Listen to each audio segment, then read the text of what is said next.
അപ്പുവേ ബാ ഇഞ്ഞൊന്നേ. ഇതാണ് ഞങ്ങളുടെ അപ്പുക്കുട്ടൻ. ഇവൻ പാവമാണ് കേട്ടോ. ഇവനോടൊപ്പം ഞങ്ങൾ വളർത്തുന്ന ഒരു ഗിനിക്കോഴിയുണ്ട്. ഇവർ തമ്മിൽ കണ്ടാൽ എപ്പോഴും കൊത്താണ്. ഇന്ന് രണ്ടുപേരും കൂടി തമ്മിൽ നടന്ന വഴക്കിൻ്റെ കുറച്ച് ഭാഗങ്ങളാണ് ഇവിടെ കാട്ടിത്തരുന്നത്.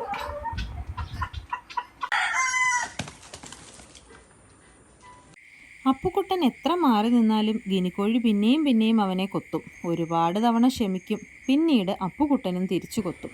ഗിനിക്കോഴി ഇങ്ങനെ തന്നെയാണ്. അവൻ എപ്പോഴും അപ്പുക്കുട്ടനെ കൊത്താനിട്ട് ഓടിക്കും. അവനോ കുറച്ച് ക്ഷമിക്കും, പിന്നീട് നന്നായി കൊത്താനും തുടങ്ങും. രണ്ടുപേരും ഇങ്ങനെയായാൽ ആകെ കഷ്ടമാണ്. ഇനി രണ്ടുപേരെയും കൂട്ടിൽ കയറ്റിയാലോ? അപ്പോഴും ഇത് തന്നെയാണ് അവസ്ഥ. ഗിനിക്കോഴിക്ക് തീരെ സമാധാനമില്ല. അവൻ പിന്നെയും പിന്നെയും അപ്പുവിനെ കൊത്താനായിട്ട് വരുന്നത് കണ്ടില്ലേ? എന്താ അല്ലേ, ഗിനിക്കോഴി ആകെ ഒരു വഴക്കാളിയാണ് കേട്ടോ. പക്ഷെ കൂട്ടിൽ കയറിയാലോ അപ്പുക്കുട്ടൻ അവനെ നന്നായി കൊത്തും.